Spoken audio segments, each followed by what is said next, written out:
dengan tempat dikir. Nyata tempat dikir majelis dikir. Tahu orang tuh dijadikan tempat dikir. Sebab eta tempat dikir dilebetkeun karena patamanan surga. Jadi baheula harus ibu baheula.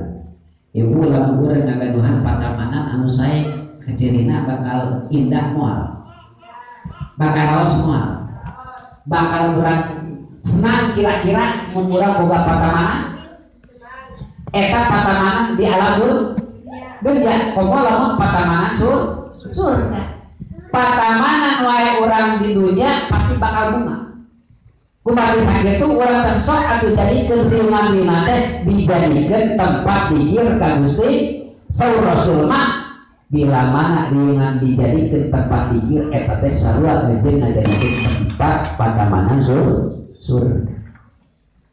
Kumaha sakitu urang sadaya kudu urang nu kadua wabtagu ilaihil wasilah kudu neangan jalan kanu ngadegkeun diri ka Gusti Allah. Mana dikir teh ngaranna